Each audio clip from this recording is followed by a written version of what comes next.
আপনাদের সবাইকে স্বাগত জানাই পূর্বাচল রিজেন্ট টাউন সংবাদ সংলাপে। সঙ্গে আছি সৈয়দ ইশতিয়াক রেজা। আমরা আজ কথা বলবো করোনা আছে করোনা নাই, আসলে কোথায় আছি আমরা সেই বিষয়টা নিয়ে।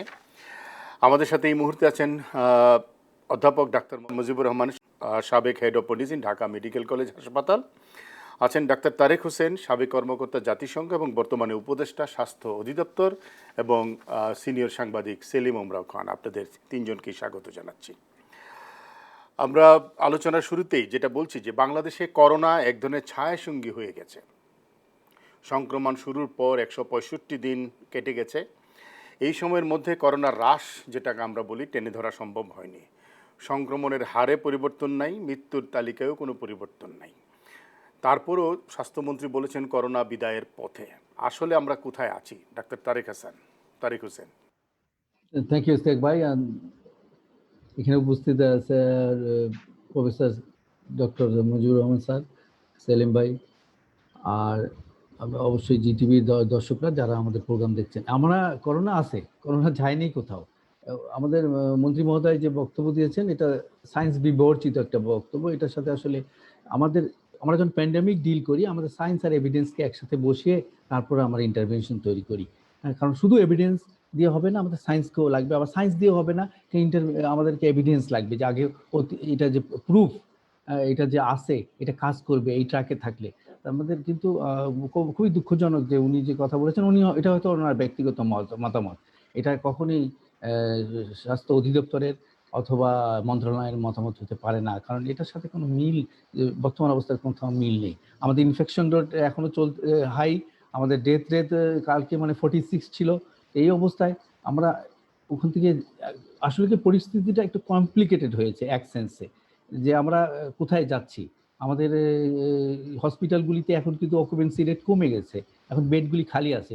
বিভিন্ন কোশ্চিন অ্যারাইজ করতেছে। আমাদের টেস্ট বাড়াও নিয়ে অনেক আলোচনা হয়েছে, কিন্তু আলটিমেটলি টেস্ট কতটুকু বেড়েছে? এক সময় আমরা 20,000-এ গিয়েছিলাম, আবার নামতে 7,000-এও নামছি। তার মধ্যে আবার প্রবলেম দেখা দিয়েছিল আমাদের কিছুটা টেস্ট কিটে, আরটিপিসিআর টেস্ট কিটস একটা অভাব দেখা দিয়েছিল এক পর্যায়ে মিনিস্ট্রিতে বা স্বাস্থ্য অধিদপ্তরে, আগের স্বাস্থ্য ডিজির আমলে, নট দিস টাইম, যে 7,000-এ এসে ঠেকেছিল আরটিপিসিআর টেস্ট কিট। এই অবস্থায় এটা আমরা বুঝি, এটা আমাদের বুঝতে হবে যে এটা একটা মেগা প্যান্ডামিক। এই প্যান্ডামিক ছোটখাটো না, এটা গ্লোবাল একটা ডিসমেন্টাল অবস্থার মধ্যে আছে।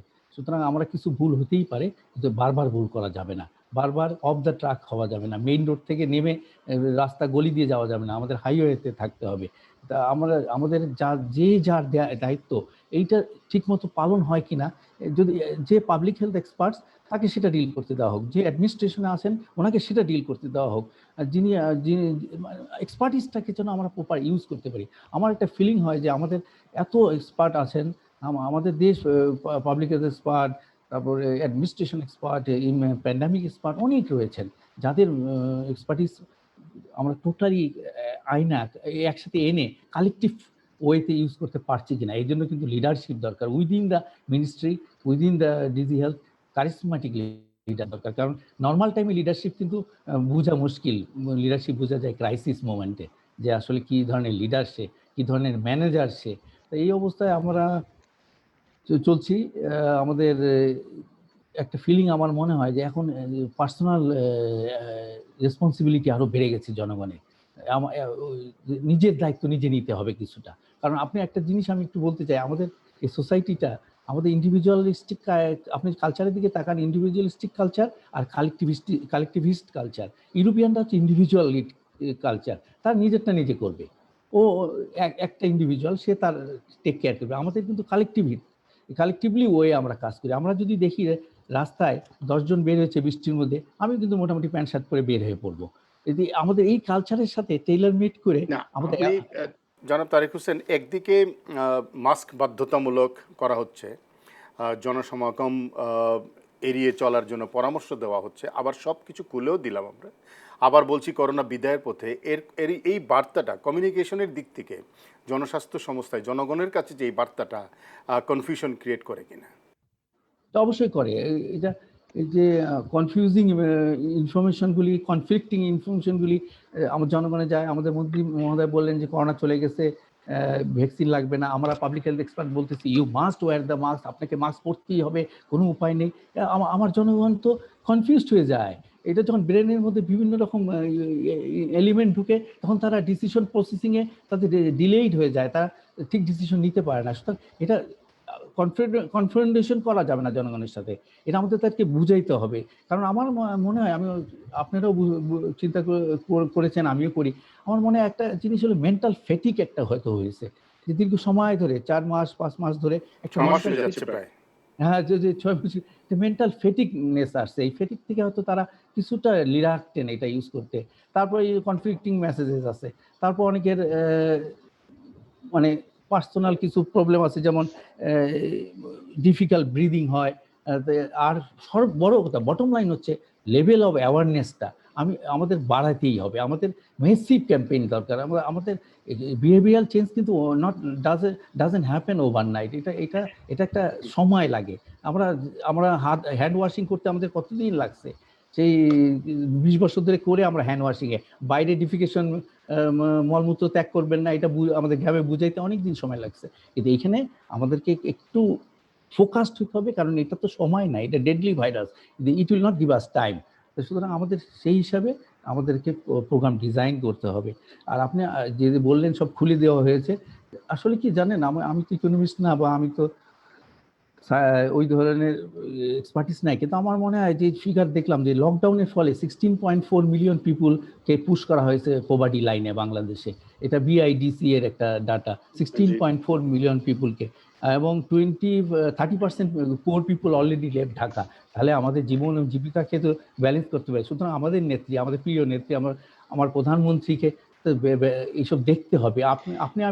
আপনি দেখবেন আপনার সেক্টর, আমি দেখবো আমার সেক্টর, কিন্তু ওনাকে অ্যাট দ্য টপ সবকিছু দেখতে। আর বাংলাদেশে উনি ছাড়া কিছুই হয় না। এই যে ভ্যাকসিন আসবে কিনা, স্বাস্থ্যমন্ত্রী বলতেছেন প্রধানমন্ত্রীর সাথে আলাপ করতে হবে। আরে আপনি স্বাস্থ্যমন্ত্রী, আপনি সব নিয়ে প্রধানমন্ত্রীকে দেন। অ্যান্টিজেন অ্যান্টিবডি আসবে কিনা সেই ফাইল এখনো ঝুলতেছে। তাহলে মানে একটা আমি এই অর্থনীতির আলোচনা প্লাস এই ভ্যাকসিনের আলোচনা একটু আলাদা করে আছে, আমি আপনার কাছে ফিরবো। আমি একটু সাংবাদিক সেলিম ওমরাও খানের কাছে যাই। যে সেলিম, আপনি তো সাংবাদিক হিসেবে পুরো ঘটনা দেখছেন, যেটি ডক্টর তারেক হোসেন বলছিলেন। আমরা একটা গলির মধ্যে থাকতে পারবো না, হাইওয়েতে যেতে হবে, এবং আমাদের যে এক্সপার্টাইজ আছে সেটা এক্সপ্লোর হচ্ছে না ঠিক মতো। আমরা প্রশাসনিক পদক্ষেপে হয়তো করোনাকে মোকাবেলার চেষ্টা করছি, কিন্তু সামগ্রিকভাবে যদি আমরা চিন্তা করি, আর যেই কথাগুলো আমি বললাম যে আমাদের এতটা দিন হয়ে গেল, তাহলে আমরা কোথায় আছি? এবং আমাদের আসলে এই যে রাস্তায় বের হলে তো মনে হয় না যে বাংলাদেশে করোনা বলে কিছু আছে। আসলে এত বড় একটা জনস্বাস্থ্য সমস্যা, জনগণকে আমরা কতটা সম্পৃক্ত করতে পারলাম? ধন্যবাদ আপনি ঠিকই বলেছেন যে দেখুন যে 165 দিন আপনি উল্লেখ করেছেন যে 165 দিন বাংলাদেশে করোনা ভাইরাস যেটা চলছে, প্যান্ডেমিকটা বাংলাদেশে চলছে, কিন্তু যেটা তারেক হোসেন বলবার চেষ্টা করলেন যে আমাদের এক্সপার্টিজের অভাব নেই, অর্থাৎ প্যান্ডেমিক যারা ডিল করে তাদের অভাব নেই। এবং এটা কিন্তু আমরা আপনিও দীর্ঘদিন ধরে এই শোগুলো করছেন, আমরা করোনা নিয়ে আমরাও করে আসছি, কিন্তু বারবার একটি কথা আমরা বলবার চেষ্টা করেছি, যাদের এক্সপার্টিজ আছে, যারা বিশেষজ্ঞ, তাদের মতামত গ্রহণ করা হোক। এ ব্যাপারে কিন্তু টেকনিক্যাল কমিটি গঠন করা হয়েছিল প্রায় 17 জনের। আমরা জানি যে টেকনিক্যাল কমিটি কিন্তু বিভিন্ন সময় তারা কেউ বলেছেন যে তাদের কোনো কথাই শোনা হয় না, তাহলে কারা এই ম্যানেজমেন্টের সাথে সম্পৃক্ত, প্যান্ডেমিক ম্যানেজমেন্টের সাথে সম্পৃক্ত, এই প্রসঙ্গ কিন্তু এখন উত্থাপিত হতেই পারে। এখন যে বিষয়টি দাঁড়াচ্ছে যে দেখুন, আমি সম্পূর্ণভাবে বলতে চাই যে জনগণের উপরে, মানুষের উপরে দোষ দিয়ে কোনো কিন্তু লাভ হবে না। যেহেতু এটি ব্যবস্থাপনা আছে, একটি রাষ্ট্র আছে, একটি সরকার আছে, একটি মন্ত্রণালয় আছে, একটি অধিদপ্তর আছে, তাদেরই কিন্তু ম্যানেজমেন্ট ব্যবস্থাপনার প্রধান দায়িত্ব কিন্তু তাদের। কিন্তু প্রথম থেকে আমরা দেখতে পাচ্ছি, কয়েকদিন আগে আপনি যেটা উল্লেখ করলেন যে মন্ত্রী মহোদয় বলবার চেষ্টা করলেন যে বাংলাদেশে করোনা বিদায়ের পালা। এর আগেও তিনি নানা রকম কথা বলবার চেষ্টা করেছেন, বিতর্কের তুঙ্গে তিনি ছিলেন। আমার কাছে মনে হয় যে এই প্যান্ডেমিক সিচুয়েশনকে ডিল করার জন্য যে এক্সপার্টিস যারা ছিলেন, তাদের মতামতকে সম্পূর্ণভাবে উপেক্ষা করা হয়েছে। বলে দেখুন যে বারবার বিভিন্ন পক্ষ থেকে বলা হয়েছে যে আমাদের টেস্টের পরিমাণ বাড়াতে হবে। দেখুন যে 165 দিনে 13 লক্ষর মতো টেস্ট হয়েছে। আমাদের মৃত্যুর যে সংখ্যা আপনি জানেন যে 46 জন, এটা তো দৃশ্যমান আমরা দেখতে পাচ্ছি সরকারি পরিসংখ্যান অনুযায়ী যে 46 জন মারা গেছে গত 24 ঘন্টায়। কিন্তু বিভিন্ন আমাদের কাছে তথ্য আছে যে বিভিন্ন হাসপাতালগুলিতে উপসর্গ নিয়ে হাসপাতালের দোরগোড়ায় কিন্তু অসংখ্য লোক মারা যাচ্ছে। এ ধরনের কিছুদিন আগে কয়েকটি গণমাধ্যমে রিপোর্ট করা হয়েছিল, তার সংখ্যা কিন্তু কয়েক হাজার উপরে হবে। আর আরেকটি কথা বলবার চেষ্টা করেছেন যে হাসপাতালগুলি কিন্তু যেটা উইন্ড আপ করার চেষ্টা করা হচ্ছে, বন্ধ করে দেওয়ার চেষ্টা করা হচ্ছে কোভিড, অর্থাৎ এমন একটি কনসেপশন দেওয়ার চেষ্টা করা হচ্ছে যে কোভিড রোগী যেহেতু নাই, আপনি জানেন যে আপনিও রিপোর্ট করেছেন, আমরাও এই ব্যাপারে আমরা আলোচনা করেছি যে কোভিড হাসপাতালে যারা ভর্তি হয়েছিল তাদের নিদারুণ অবস্থাতে কাটাতে হয়েছে। এই যে কুয়েত মন্ত্রী যে হাসপাতালে ছিল সেখানে আমাদেরও কিছু খবরাখবর পেয়েছি যে তাদের কাছে নার্স গিয়েছে, ডাক্তার জেনে ওষুধ দিনে তাদের কিন্তু সেবা যত্ন তেমন ভাবে দেওয়া হয়নি, যার ফলে অনেকেই সেই অবস্থা থেকে পালিয়ে গেছে। এমনও ঘটনা ঘটেছে যে একজন রোগী এ ধরনের অবহেলার কারণে সে হাসপাতাল থেকে বগদা হাসপাতাল থেকে পালিয়ে গেছে এবং বাসার সামনে গিয়ে সে আত্মহত্যা করেছে, সেটা নিশ্চয়ই আপনি জানেন। আসলে আমাদের কোনো ব্যবস্থাপনার ক্ষেত্রে বিরাট একটি সংকট রয়েছে এবং যার যে কাজটি করার কথা সেই কাজটি তারা করতে পারছেন না। আমরা যদি প্ল্যানিং এর ভিতরেই আছি, অর্থাৎ এটি করা উচিত, এটা করা উচিত, তা বিভিন্ন ভাবে আমরা সবসময় আলোচনা করে আসছি। আমার মনে হয় যে ব্যবস্থাপনার যে দায়িত্ব মন্ত্রণালয় রয়েছে, অধিদপ্তর রয়েছে, অধিদপ্তরের সেক্রেটারিকে ডিজিকে পরিবর্তন করা হয়েছে, সেক্রেটারিকে পরিবর্তন করা হয়েছে, কিন্তু দৃশ্যমান পরিবর্তন বলে আমরা লক্ষ্য করতে পারিনি। কিন্তু এমন একটি আমেজ, অর্থাৎ একটি একটু ইমেজ সৃষ্টি করবার চেষ্টা করা হচ্ছে যে করোনা কোনো বিষয়ই না, অর্থাৎ চলে গেছে, এমন একটি ভাব। অর্থাৎ গভর্নমেন্ট মেশিনারির যে প্রপাগান্ডার দরকার ছিল, যে ধরনের ক্যাম্পেইন দরকার ছিল, আপনি জানেন যে বাংলাদেশের মানুষ কিন্তু অধিকাংশ ক্ষেত্রে কিন্তু অসচেতন, অধিকাংশ মানুষ অসচেতন আছে। এই অসচেতন মানুষগুলিকে সচেতন করার জন্য যে ধরনের ক্যাম্পেইন প্রয়োজন ছিল সেটি কিন্তু এক বিন্দু হয়নি, কোনোভাবেই হয়নি।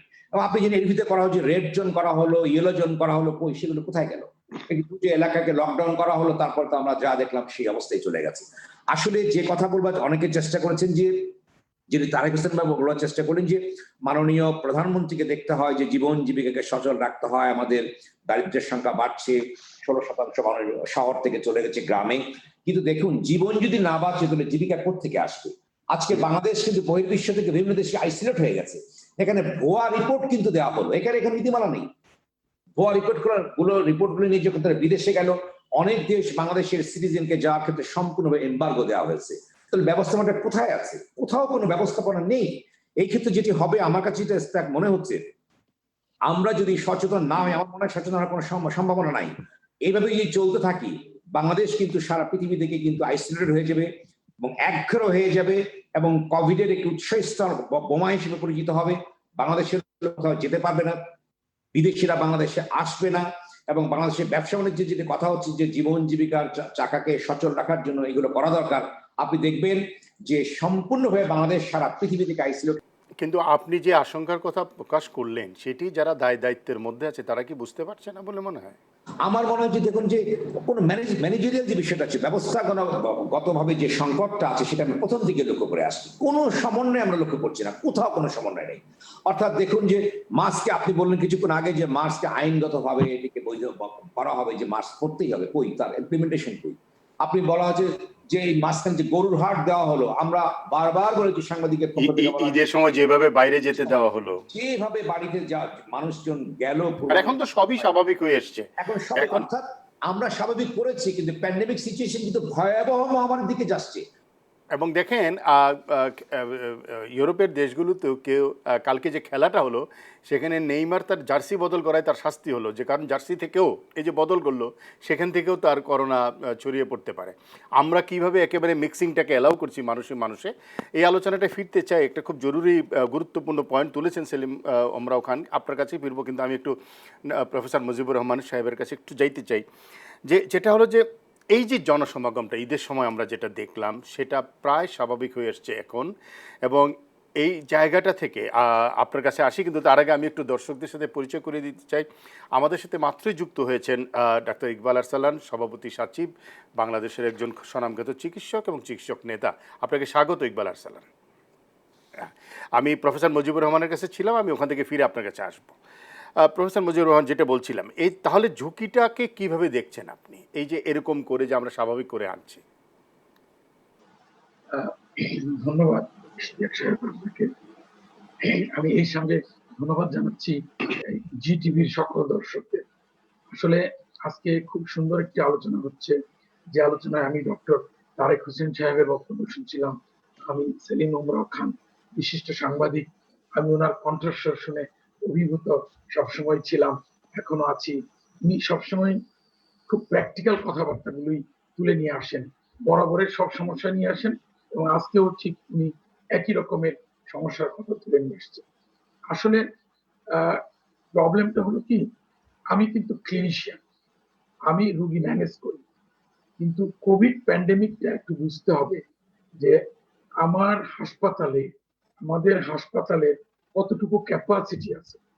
সেই ক্যাপাসিটি আমরা কিন্তু আমাদের হসপিটালের ক্যাপাসিটি সম্বন্ধে আমরা খুবই ওয়াকিবহাল, যে যদি আপনার এই রেটে বাড়তেই থাকে কেস, তাহলে কিন্তু আমাদের হসপিটালের ক্যাপাবিলিটিটা উপচে পড়বে, আমরা পারবো না এটাকে হ্যান্ডেল করতে। এটা কিন্তু আমাদের বুঝতে হবে। তাহলে আমাদের কি করতে হবে? আমাদের করতে হবে হলো কোভিড-19 ডিজিজটা যে কারণে ছড়ায় সেই কারণগুলোকে প্রতিরোধ করতে হবে, জনস্বাস্থ্য বিষয়ক ব্যবস্থাগুলোকে ত্বরান্বিত করতে হবে, জোরদার করতে হবে। এখানে এই যে ম্যানেজমেন্ট, এই যে ব্যবস্থাপনা বিষয়টা, কোভিডের এই ব্যবস্থাপনা বিষয়টা শুধু হেলথের না, শুধু ডাক্তার সমাজের না, এটা বাংলাদেশের সবগুলো ডিভিশনের, সবগুলো মন্ত্রণালয়ের সমন্বয় করে আসলে এটাকে ম্যানেজ করতে হবে। আমি যদি বলি আমাদের হেলথ ডিপার্টমেন্ট এটা ম্যানেজ করে ফেলবে, এটা সম্ভব নয়। এখানে একটা লিডারশিপ লাগবে। এখানে আমাদের ডাক্তার সমাজের লিডার, আমার leader professor Iqbal Arsalan sir এখানে উপস্থিত আছেন। উনি জানেন যে লিডারশিপের গুরুত্বটা কি। আমরা দেখতে পাচ্ছি সবকিছুর জন্য আমার মাননীয় প্রধানমন্ত্রীর দিকে তাকিয়ে থাকতে হয়, কিন্তু এটা করলে হবে না। প্যান্ডেমিকের সময় আমাদের ইমিডিয়েট সিদ্ধান্ত নিতে হবে। সেই সিদ্ধান্তগুলো কি, আমি একটু আগের থেকে যদি বলি, দেখেন এখানে বলা হয়েছে যে কয়েকটা হসপিটালকে ইনিশিয়ালি বলা হলো এই হাসপাতালগুলো কোভিড চিকিৎসা করবে, কিন্তু কোভিড এর চিকিৎসা তো আসলে একটা নতুন চিকিৎসা। একাডেমিক হসপিটাল ছাড়া যখন একটা নন একাডেমিক হসপিটাল গুলোকে কোভিড এর চিকিৎসার জন্য ছেড়ে দেওয়া হলো, সেখানে কি অব্যবস্থাপনা বা কি হলো আমরা জানি। বাট আস্তে আস্তে এখন এমন একটা পর্যায়ে আছে, ডাক্তার সমাজ মোটামুটি ভাবে Covid, how to manage Covid, এইটুকু কিন্তু বুঝে গেছে। জি। এটা আমি আগেই বললাম, এটুকু বুঝলে হবে না তো। তার কারণ হলো সার্বিকভাবে আমার সমাজের সব মানুষকে এটা বুঝতে হবে, এটাকে প্রিভেন্ট করতে হবে। তাহলে প্রিভেন্টের জন্য এখনো পর্যন্ত যে ব্যবস্থাগুলো আছে, এই ব্যবস্থাগুলো অবশ্যই আমাদের না, কিন্তু এখন তো নিশ্চয়ই লকডাউন, শাটডাউন সেই সুযোগ আর নাই। আর নাই। তবে আমি 3টা কথা বলি, যে আমি যখন বাইরে যাব তখন আমি মাস্ক পরবো। সেটা তো আমি হলো যখন বাইরে যাব, জনসচেতনতার বিষয়, জি জনগণের জি, নিজের এই দায় দায়িত্বের বিষয়গুলো, বিষয়। এই এই জায়গাটা তো একটা গুরুত্বপূর্ণ বিষয়, যেটা সবাই বলছে যে জনগণকে নিজের দায়িত্ব নিজেই নিতে হবে, কারণ এটি একটি প্রচণ্ড ছোঁয়াচে ভাইরাস এবং ভয়ঙ্কর ভাইরাস। আমি একটু ডাক্তার ইকবাল আরসালান আপনার কাছে আসছি, যেই কথা দিয়ে শুরু করেছিলাম আলোচনাটা, যে আমাদের করোনা বিদায়ের পালা, যেটি স্বাস্থ্যমন্ত্রী বলেছেন ভ্যাকসিন হয়তো প্রয়োজন নাও হতে পারে, কিন্তু আজকেই আমরা দেখলাম ভারতের পররাষ্ট্র সচিব হর্ষবর্ধন শ্রিংলা বলেছেন বাংলাদেশ প্রথম পাবে ভারতের সেরাম ইনস্টিটিউটের ভাইরাস, যেটা অক্সফোর্ডের তথ্যের ভিত্তিতে তৈরি হচ্ছে। আসলে আমরা কোন জায়গাটায় আছি? আমরা কি সত্যি আমাদের তো একটা বুঝে উঠতে পারছি না আমরা কোথায় আছি করোনা চিন্তা করলে। বিষয়টা হচ্ছে যে প্রথম থেকে আমরা দেখছি যে করোনা সংক্রমণ যখন বাংলাদেশে শনাক্ত হলো, তখন তারপর থেকে যে আমাদের কিছু দায়িত্বহীন আসলে আচরণ এবং বক্তব্য, যে বিষয়গুলো মানুষকেও বিভ্রান্ত করেছে, আমাদের সবাইকে বিভ্রান্ত করেছে। এবং এখনো আমরা দেখতে পাচ্ছি যে সে জায়গায় থেকে আমরা অনেক ক্ষেত্রে বেরিয়ে আসতে পারলেও কিছু কিছু ক্ষেত্রে বেরিয়ে আসতে পারিনি, যার ফলে এরকম কিছু কিছু বক্তব্য আমরা শুনতে পাই মাঝে মাঝে, যেগুলো আসলে পরিবেশের সাথে একদমই যে সামঞ্জস্যপূর্ণ না, এবং আপনার এই পরিবেশকে আরো উন্নত করবার জন্যে যে প্রক্রিয়াগুলো, সেই প্রক্রিয়াগুলোকেও অনেক সময় বিভ্রান্তির মধ্যে ফেলে দেয়। তো যে কথা বলছিলেন যে আমার যে অধ্যাপক মুজিবুর রহমান, এই নেতৃত্বের জায়গাটা আসলে একটু দৃঢ় আপনার সম্মুখ হওয়া উচিত। তো যাই হোক, সেটা হচ্ছে যে আমরা কোন অবস্থানে আছি সেটা যদি আপনি লক্ষ্য করেন তাহলে দেখবেন যে নিকট অতীত এবং গতকালের যে অবস্থা যেটা আমরা দেখেছি তার মানেটা কি? মানেটা হচ্ছে যে এই যে আপনার অবস্থার থেকে কিন্তু খুব যে উন্নত হয়েছে আমাদের যে পরিস্থিতি সেটা বলা যাবে না।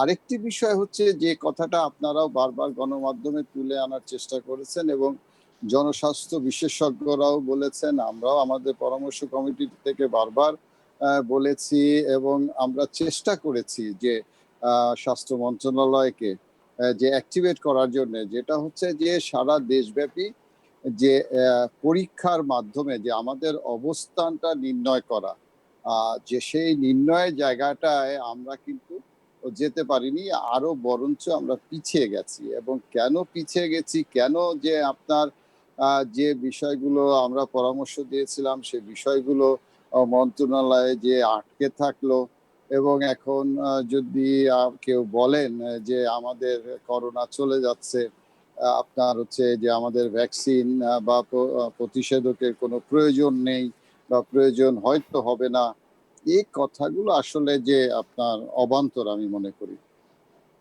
আসবো আসবো আপনাদের কাছে, কিন্তু একটা বিরতির সময় হয়েছে, ফিরে আসবো।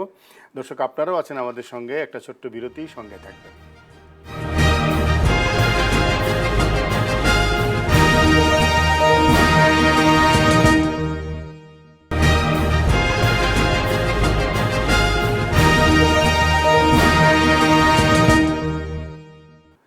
আরেকবার স্বাগত পূর্বাচল রিজেন্ট টাউন সংবাদ সংলাপে। সঙ্গে আছি সৈয়দ ইশতিয়াক রেজা। আমাদের সাথে আছেন, বক্তব্য রাখছেন ডিজিটাল প্ল্যাটফর্মে ডাক্তার ইকবাল আরসালান, সভাপতি সচিব, ডাক্তার তারেক হোসেন, সাবেক কর্মকর্তা জাতিসংঘ উপদেষ্টা স্বাস্থ্য অধিদপ্তর, অধ্যাপক ডাক্তার মুজিবুর রহমান, সাবেক head of medicine, Dhaka medical college হাসপাতাল, এবং সিনিয়র সাংবাদিক সেলিম রহমান। ইকবাল আরসালান, আপনি যেখানে ছিলেন সেখান থেকে আপনার কাছে একটি প্রশ্ন রাখতে চাই। আমরা অনেকদিন থেকে বলছি যে আমাদের দ্বিতীয় ঢেউ বা সেকেন্ড ফেজ কিংবা কেউ বলছে পিক, আমরা ঠিক বুঝে উঠতে পারছি না যে সেটা কি চলে গেছে নাকি সামনে অপেক্ষা করছে। আপনি কোন দিকে দেখতে চান? আমরা যেটা দেখতে পাই সেটা হচ্ছে যে আমরা কিন্তু একই ইসের মধ্যে আছি। আমাদের যে আপনার সেকেন্ড পিক মানে কি? সেকেন্ড পিক মানে হচ্ছে যে যখন আপনার এই সংক্রমণটা আমাদের এখানে একদম কমে যাবে, ডাউন টুয়ার্ডস, যারা নিয়ন্ত্রণ করে ফেলেছিল তাদের ওখানে 2.5 মাস 3 মাস পরে আবার আপনার এই মহামারীর সংক্রমণটা শুরু হয়েছে।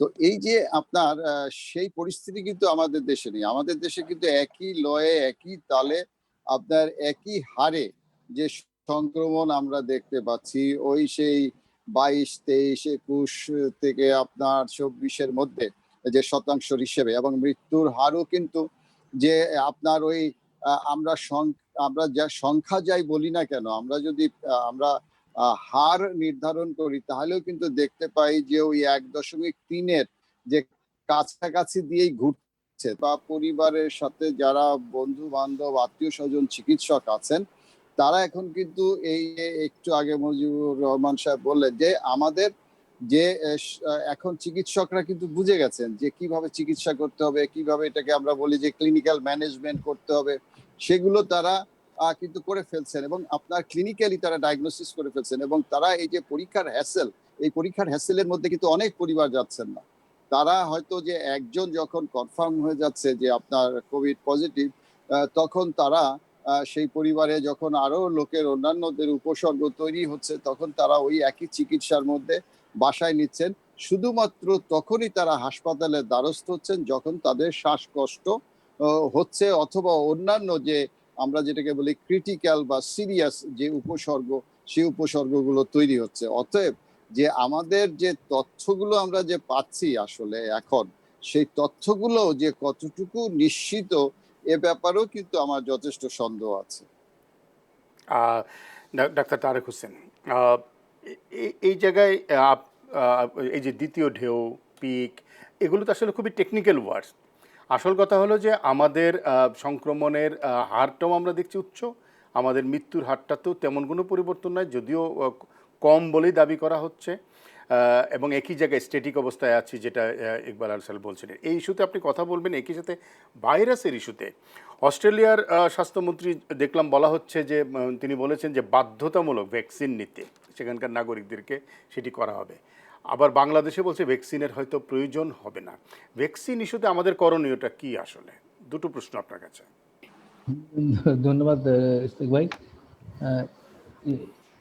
ডক্টর ইকবাল ভাই যেটা বললেন, আসলে কি একটা এটা পিক না আমরা কোথায় আছি তার চেয়ে বড় কথা আমাদের ফিগারগুলি আমাদের সামনে এনে দেখা। আমরা আমাদের ইনফেকশন রেটের কি অবস্থা, আমাদের ডেথ রেট কি অবস্থা। আমাদের টার্গেট হলো ডেথটাকে কমিয়ে আনা। ডেথটাকে কমিয়ে আনলে কিন্তু যেসব রিলিভেন্ট যে other indicators they will go down also. আমাদের ডেথটাই কমানো যাচ্ছে না। আর একটা জিনিস মনে রাখতে হবে, আমরা কিন্তু টেস্ট ব্যাপকভাবে টেস্ট করতে পারি নাই এখনো। হয়তো অ্যান্টিবডি যদি অ্যাপ্রুভ হয় নিয়ার ফিউচার, তখন হয়তো আমরা একটা ব্যাপক হারে একটা টেস্ট করতে পারবো, যেহেতু এটার সময়টা কম লাগে। অ্যান্টিজেনে 15 থেকে 20 মিনিট লাগে, এবং যদিও সবাই অনেকেই বলেন এর 20% নেগেটিভ, ফলস নেগেটিভ দিচ্ছে। সেটা আমরা সেই কেসগুলি আমরা আরটিপিসিআর করে আবার কনফার্মেটরি টেস্ট করতে পারবো। কিন্তু আমাদের পার্শ্ববর্তী দেশ ওয়েস্ট বেঙ্গলে অ্যান্টিজেন অলরেডি ইন্ট্রোডিউস, দিল্লিতে অ্যান্টিজেন ইউজ হচ্ছে। যেসব সিটিতে ব্যাপক মানে পপুলেশন সাইজ ব্যাপক, সেখানে অ্যান্টিজেন টেস্ট করতেই হবে। তা আমি আসলে অতটা পিক নিয়ে আসলে চিন্তা করি না। আমাদের আমাদের মোটামুটি ফ্ল্যাট অবস্থায় আমরা যাচ্ছি। আমাদের ইকবাল ভাই যেটা বললো যে আমাদের দেখা যাচ্ছে আমাদের ডেথ রেট আমাদের 30 থেকে 40-45 হচ্ছে কখনো, ইনফেকশন রেট 22, 26, 19, এতে এই যে ঘুরতে থাকতেছি। কারণ আমরা অবশ্যই একটা ইউরোপে এখন যেসব দেশে ভাইরাস আবার ফিরে এসেছে, নিউজিল্যান্ডে ইনক্লুডিং প্যাসিফিক, নিউজিল্যান্ডে, তারপরে এদিকে কোরিয়াতে, এরা হয়তো সেকেন্ড ফেসে গেছে, কিন্তু বাট ইটস ডিফার বিকজ অনেক জায়গায় রিসারফেসড করছে বারবার। আপনার মনে আছে আমরা পোলিও ইরাডিকেশন করছিলাম, কিন্তু অনেক দেশে পোলিও ফিরে আসছে, পোলিও রিসারফেসড হয়েছে। কারণ শুধু ইরাডিকেশন বা এলিমিনেট করলেই হয় না, তারপর একটা ফেজ থাকে, যখন এই ফেজটা মানতে হয়, এই ফেজটাতে অনেকগুলি ইন্টারভেনশন নিতে হয়, তারপর আমরা কনফার্ম করি যে এই দেশটা পোলিও ফ্রি হয়েছে, তারপর WHO সার্টিফাইড করে। তো সুতরাং এটা খুবই টাফ এই মুহূর্তে বলা যে আমরা কোন ফেজে আছি, but it doesn't matter.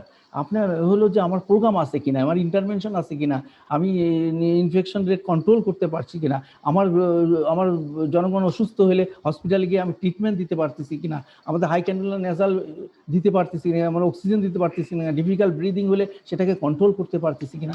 This are the important factors. আর যেটা আপনি বললেন যে ভ্যাকসিনের তো কোনো বিকল্প নাই। আমাদের মাননীয় মন্ত্রী যেটা বলেছেন, উনি বুঝতে পারেননি, হয়তো সায়েন্স আর এভিডেন্স ক্যাক করেননি, ওনার মনে হয়েছে উনি বলে দিয়েছেন। কিন্তু এটা নিয়ে অনেক কোশ্চিন হয়েছে।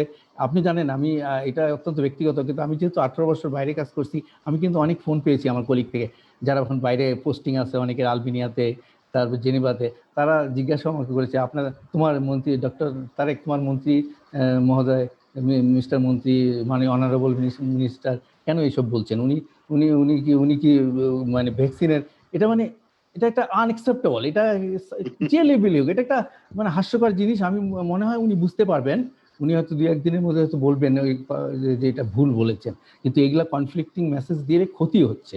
আপনাকে আমি বলেছি যে আমাদের পপুলেশন, আমি পাবলিক হেলথ এক্সপার্ট, আমি যদি বলি মাস্ক পরো, আমার মন্ত্রী যদি বলে যে করোনা চলে যাচ্ছে আর ভ্যাকসিন লাগবে না, তখন ওই লোকটি, ওই জনতা, ওই জনগণ একদম কনফিউজড হয়ে যাবে। মাস্ক পরবে কেন সে?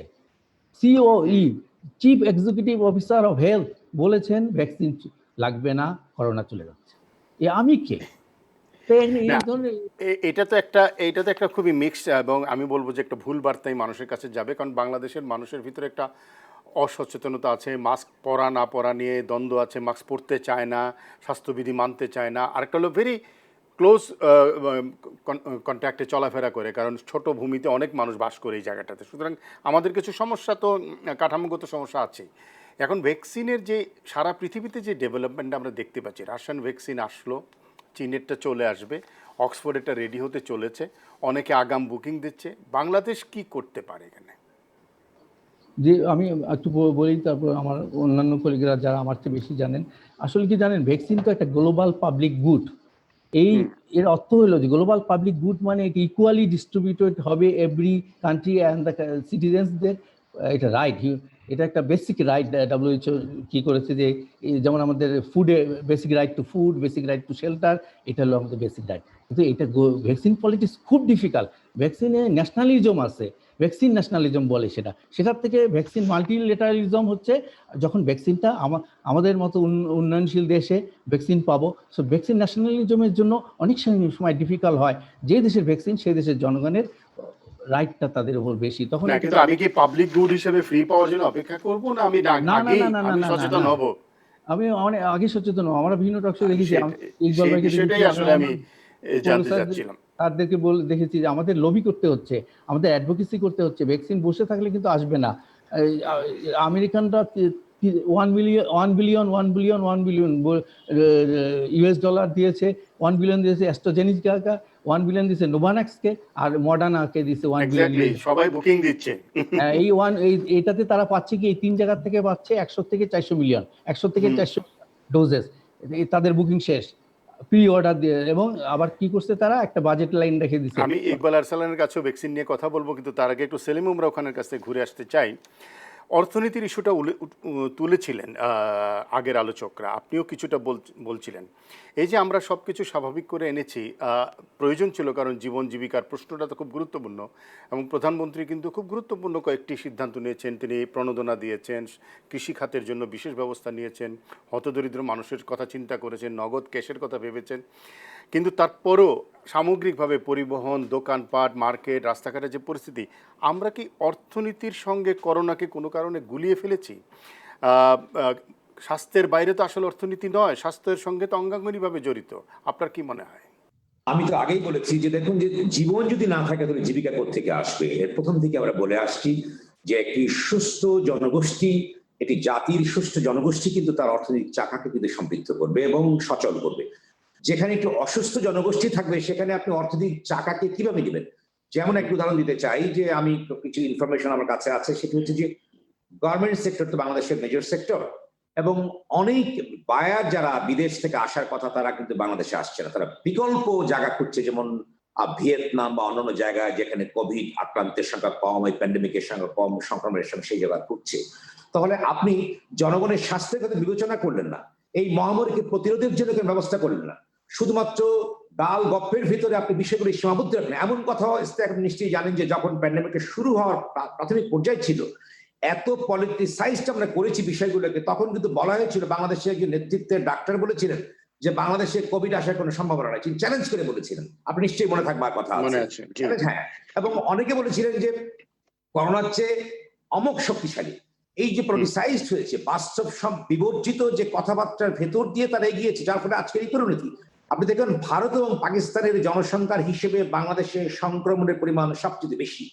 এরপর আরেকটা জিনিস দেখেন, যে পরিমাণ দুর্নীতি, ব্যবসা বাণিজ্য এই করোনা সরঞ্জাম নিয়ে হলো, সেটা তো নিশ্চয়ই আপনি সকলেই জানেন।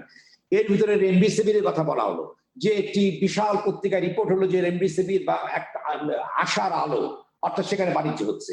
তারপরে এভিগান, যেটা জাপানি একটি ওষুধ, তা নিয়ে ব্যবসা বাণিজ্য হচ্ছে, মাছ নিয়ে ব্যবসা বাণিজ্য হচ্ছে। আমরা কি করলাম, যে সম্পূর্ণভাবে কি সমন্বয়ের অভাবে, অদূরদর্শিতা, অযোগ্যতার অভাবে আমরা আমাদের শ্রেষ্ঠ ডাক্তারগুলি হারিয়েছি। সেখানে কিন্তু কটাক্ষ করা হয়েছে। আপনি জানেন যে বলা হয়েছে যখন ডাক্তাররা মারা যাচ্ছিল ভুয়া মাস্কের কারণে, প্রমাণিত হলো যে বাংলাদেশের যারা 71ও এমন এত বড় ডাক্তারগুলো কিন্তু হারানো হয় না, আমরা 100 করে ডাক্তার হারিয়েছি। বাংলাদেশের প্রতিটা যশা ডাক্তারগুলো যারা ছিলেন, চিকিৎসক যারা ছিলেন, তারা কিন্তু মারা গেছেন। অর্থাৎ ভুয়া মাস্ক, ভুয়া পিপি দিয়ে তাদেরকে মেরে ফেলা হয়েছে। সেই জবাবদিহিতা কোথায়? অ্যাকাউন্টেবিলিটির কোনো প্রশ্ন এখানে কখনোই ছিল না, এখনো নেই। যার ফলে আপনি লক্ষ্য করে দেখবেন যে এখনো সেই একই পর্যায়ের ভিতরে আছে। মন্ত্রী বলছেন বা পক্ষ থেকে বলা হচ্ছে বাংলাদেশে করোনা ভ্যাকসিনের প্রয়োজন হবে না। উনি কিসের ভিত্তিতে বলেন? কিভাবে তিনি এই পদে বহাল থাকেন? অর্থাৎ জনগণকে আপনি দোষ দেবেন যে জনগণ কিছু মানতে চায় না, তারা বাসে উঠছে, তারা মাস্ক পরে না, তারা গরুরাট করছে। যারা নেতৃত্ব দিবেন, একটা কথা আছে, কার্ল মার্ক্সের একটা কথা ছিল যে যে জাতি যেমন তার নেতৃত্ব তেমন হয়, সেই কথায় ফিরে আসতে হয়। অর্থাৎ আমরা যেমন আমাদের নেতৃত্ব তেমন। এটি তো বোঝা যাচ্ছে যে কোনো জায়গায় কি সমন্বিত তারা উদ্যোগ গ্রহণ করতে পারে না। বাংলাদেশে ওয়ার্ল্ড ক্লাস গবেষকরা আছে, এই যে যেটি আমাদের এই যে ডাক্তার সাহেব আছেন, তারেক হোসেন উনি তো জাতিসংঘে কাজ করেছেন, অসংখ্য ডাক্তার আছে যারা জাতিসংঘ বিভিন্ন জায়গায় কাজ করে, ওয়ার্ল্ড ক্লাস ডাক্তার গবেষকরা আছে, তাদের মতামত নেওয়া হয়েছে। আমরা তাদের ভিতরে আটটি শুনেছি যে তাদের কোনো কথা শোনা হয় নাই। তাহলে কারা এই গাইড করে দিল যে বাংলাদেশে কিভাবে কি হবে বা এগুলোকে কিভাবে নিয়ন্ত্রণ করা যায়, সেটি তারা কোত্থেকে এগুলো পেল? অর্থাৎ বিষয়টি দাঁড়িয়েছে জনগণ হতাশ হয়ে গেছে। আমার মনে হয় যারা নেতৃত্ব দেবেন কোভিড কে সংক্রমণকে, এক ধরনের হাল ছেড়ে দেওয়ার মতন ব্যবস্থা করেছে। যেমন মন্ত্রী বলছে যে কোভিড এর কোনো মেডিসিনের কোনো আসলে অনেকদিন হয়ে গেছে তো, সুতরাং সেটা একটা মানুষ মনে করছে ওনাদের মধ্যে বলে যাক, আমরা আমাদের মধ্যে করে যাই। যার ফলে জনগণের সঙ্গে এই নেতৃত্বের বিশাল ফারাক, একটি বিশাল দূরত্ব রয়েছে, যার ফলে আপনি এটি কমার কোনো সম্ভাবনা নাই। তবে একটা কথা বলে যাই যে আমরা এই তথ্য নিয়ে কিন্তু হাস্যরস করেছিলাম এক সময়, যখন জন হপকিন্স থেকে বলা হয়েছিল যে সেপ্টেম্বর নাগাদ বাংলাদেশে 80% লোক ক্যারিয়ার হতে পারে, কোভিড আক্রান্ত হতে পারে, সে হিসাবে নয়। এরকম প্রেডিকশন আগেও আসছে সেলিম, আমরা দেখতে চাই যে সেই জায়গাগুলো কিভাবে আছে। 165 দিনে 113 লক্ষ স্যাম্পলিং হয়েছে। একটা যে জিনিসটা আমার মনে হয় আমরা একটু রিসার্চে, আমি অন্য বক্তার কাছে যেতে চাই, আপনি শেষ করলেন। ছোট্ট একটি কথা আমি বলি যে রিজা, যেভাবে এই ইনফরমেশন গুলো নিয়ে আমরা খেলছি, আমরা ইনফরমেশন গুলোকে সাপ্রেস করার চেষ্টা করছি, আমরা ইনফরমেশনে গুরুত্ব দিচ্ছি না। আমাদের সামনে কোনো অর্থাৎ সমন্বিত সিদ্ধান্ত নিতে হলে আমাদের সামনে ইনফরমেশন দরকার। তথ্য ব্যবস্থাপনাও একটা গুরুত্বপূর্ণ ব্যবস্থাপনা থেকে কিন্তু আমরা আমাদের নিজেদের মতো করে সমস্ত ব্যবস্থাকে কিন্তু। প্রফেসর মুজিবুর রহমান, তাহলে জনগণকে যে নিজের দায়িত্ব নিতে হবে যেটা বলছেন আপনারা, কিভাবে? না, আসলে তো আমাদের আলোচনা এত বেশি বিস্তৃত হচ্ছে যে আমরা মানে কোন দিক রেখে কোন দিক বলবো এটা আসলে আমি আগের একটু ইস্যুতে যদি আসি, ভ্যাকসিনটা সম্বন্ধে একটু আমি টাচ করতে চাই। ভ্যাকসিনের রিসার্চ একটা সায়েন্টিফিক ইস্যু, আর ভ্যাকসিনের পলিটিক্স, গভর্নমেন্ট কিভাবে ভ্যাকসিন পাবে, একটা রিসার্চকে আটকিয়ে রেখে আরেকটা ভ্যাকসিন আমরা নিব বা এটা আমরা নিব কি নিব না নেগোশিয়েট করব, এটা কিন্তু আসলে ইস্যু নয়। যেমন ধরেন আমরা সবাই এ পর্যন্ত জেনে গেছি যে একটা ভ্যাকসিন বা নতুন কোনো ওষুধ আসতে হলে ট্রায়ালের কতগুলো প্রসেস আছে, প্রসিডিউর আছে, ফেজেস আছে। সেই ফেজেস গুলোর অনুযায়ী একদম লাস্ট ফেজটা হলো ফেজ 3, যেখানে অনেক মানুষের উপরে কমপক্ষে 30,000 ভ্যাকসিন ডেভেলপমেন্টের ক্ষেত্রে। জি জি জি সেই ট্রায়াল যারা করবে তাদের মনে করেন আমরা যদি কোনো একটা ভ্যাকসিনের ফেজ 3 করি, তাহলে আমাদের নীতিগতভাবে একটা দাবি থাকে তাদের উপরে, কিন্তু আমরা যে পাবোই এরকম কোনো নিশ্চয়তা সেটা আমাদের বিধান করে না। তবে এটার জন্য আমাদের সরকারকে, আমাদের দেশের লিডারদেরকে ওই অ্যাডভোকেসি করতে হবে বিভিন্ন দেশের সঙ্গে এবং ডব্লিউএইচ এর সঙ্গে করতে হবে। আমরা এটা অনেক আলোচিত হয়েছে, হয়তো সেই প্রক্রিয়া চলছে, হয়তো আমরা পাবো, কিন্তু তাই বলে একটাকে আটকিয়ে রেখে আরেকটার সঙ্গে আমরা যোগাযোগ করব, এটা কিন্তু হয় না। এটা সায়েন্সের ব্যাপার, ট্রায়াল যে কোনো দেশেই হইতে পারে, সেটা করতে হবে। যে মানুষের, জনগণকে সচেতন হতে হবে। জনগণ তো আমাদের দেশের মানুষ ইনহেরেন্ট। মিডিয়ার প্রচারের কারণে কিন্তু জনগণ অনেকটা বুঝতে পেরেছে, আমার কাছে যেটা মনে হয়। ডাক্তার সাহেবরাও বলেছেন অনেক। যখন মিডিয়া, আপনাদের মতো ইলেকট্রনিক মিডিয়া, প্রিন্ট মিডিয়া, তবে একটা জিনিস ঠিক যে আপনাদের মতো ইলেকট্রনিক মিডিয়া আপনি একদম প্রত্যন্ত অঞ্চলে দেখেন এখন খুব কম। অন দি আদার হ্যান্ড বিটিভিটা কিন্তু মানুষ খুব দেখতো। যেমন ধরেন টিভিতে একটা রেগুলার যে ব্রিফিং ছিল ডিজি হেলথে, এটা যখন উঠে গেল মানুষ কিন্তু প্রস্তুতি নিয়ে বসে থাকতো যে গতকালকে কয়টা কোভিড হয়েছে আমরা দেখতে চাই। না, কিন্তু এই ব্রিফিংটাকে বুলেটিন বলা হচ্ছিল, ব্রিফিং এ তো কোনো প্রশ্ন নেওয়া হতো না। প্রশ্ন যদি না নেওয়া হয় সাংবাদিকের, তাহলে ব্রিফিং করার কোনো অর্থ নেই। এটা এখন প্রেস রিলিজ দিয়ে বলে দিচ্ছে, বাস এটা দেখছে মানুষ। ইশতিয়াক ভাই তারপরেও হেলথের একজন টপ লেভেলের অফিসার যখন কথা বলবে বলছিল, আপনি মাস্ক পরবেন, আপনি হাত ধুবেন, আপনি এটা কাজে লাগছিল। এটা কাজে লাগছে। এইটাই আপনি বলতে যাচ্ছেন যে মানুষকে নিজের দায়িত্বটা নিজেই নিতে হবে, কারণ এটা একটা অত্যন্ত ভয়ঙ্কর পরিস্থিতির ভিতর দিয়ে আমরা যাচ্ছি। প্রায় শেষ পর্যায়ে আমি একটু ডাক্তার ইকবাল আরসালানের কাছে আসছি। স্কুল কলেজ খুলে দেওয়ার একটা চিন্তা ভাবনা হচ্ছে, আপনি কিভাবে দেখেন বিষয়টাকে? ধন্যবাদ। স্কুল কলেজ খোলার মতো পরিস্থিতি আসলে বাংলাদেশে এখনো হয়েছে বলে আমার কাছে মনে হয় না। দুটো জিনিস, একটা হচ্ছে যে কোনো সংক্রমণের ক্ষেত্রে যে সরকার আপনার অর্থনীতির সাথে যে জনস্বাস্থ্য এর একটা কম্প্রোমাইজ গ্লোবালি করা হয়, এবং আমাদের এখানে জনস্বাস্থ্য বিশেষজ্ঞ আছেন তারেক। সেটা হচ্ছে যে আপনার এটা একটা বিষয়, আপনার এই মহামারীর বা সংক্রমণের মধ্যেই একটি অন্তর্ভুক্ত বিষয় যে আপনার অর্থনীতি এবং এই সংক্রমণের মধ্যে একটি সমন্বয় করা। এখন স্কুল কলেজ খোলাটা আসলে কতখানি যে আপনার অর্থনীতির সাথে সম্পৃক্ত, হ্যাঁ অর্থনীতির সাথে সেইটুকুই সম্পৃক্ত যেটুকু হচ্ছে যে এই স্কুলগুলো কলেজগুলোর যে আপনার যেগুলো বেতনের উপরে চলে ছাত্রদের, সেই বেতন নের সঙ্গে সংশ্লিষ্ট। কিন্তু আমরা যদি দেখি তাহলে বর্তমানে কিন্তু আপনার প্রাইমারি বা কিন্ডার গার্ডেন লেভেল থেকে শুরু করে সমস্ত ক্ষেত্রেই অনলাইন ক্লাস হচ্ছে, এবং বৈষয়িক ভাবেও কিন্তু এগুলো হচ্ছে। তো এই যে ক্লাসগুলো বা লেখাপড়ার কার্যক্রমগুলো যেহেতু অনলাইন হচ্ছে, ভার্চুয়াল মিডিয়ামে হচ্ছে, সেখানে আপনার একটা স্কুলে যখন ছাত্রছাত্রীরা আসবে, কার বাসায় কে সংক্রমিত আছে, এবং এই সমস্ত বাচ্চারা যদি একটা বাচ্চা একটা ক্লাসরুমে থাকে এবং তারা যেভাবে ক্লাসে বসেন ছাত্রছাত্রীরা, তাতে যদি আপনি সংক্রমণ ওখান থেকে শুরু হয়, তাহলে এটা একটা ভয়াবহ পরিস্থিতি তৈরি হবে। সেজন্য আমি মনে করি না যে আপনার আরো 2 মাস 3 মাস আপনার যদি ক্লাস মানে আপনার অ্যাকচুয়াল ক্লাস যদি বন্ধ থাকে, তাহলে দেশ একটা আপনার রসাতলে চলে যাবে, বা দেশের একটা বিশাল সর্বনাশ হয়ে যাবে, বা দেশ ক্ষতিগ্রস্ত হবে, এরকম কোনো বিষয় না। ইভেন কি আমি আপনার এখানে বলতে চাই যে পরীক্ষা নিয়ে যে কথাগুলো এখন হচ্ছে, যে এসএসসি পরীক্ষা বা অন্যান্য পরীক্ষা নিয়ে, সে ব্যাপারেও যে আমার বক্তব্য হচ্ছে যে এত তাড়াহুড়া করার কিছু নেই। যে জীবন আপনার বাসের মধ্যে লেখা থাকে যে এরকম সময়ের থেকে জীবনের মূল্য অনেক বেশি। আসলে এই যে আপনার 1 মাস আগে পরীক্ষা দিয়ে বা 2 মাস আগে পরীক্ষা দিয়ে এমন কিছু হবে না যে আপনার একটা মানে পরিবর্তন সাধন কিছু হবে না।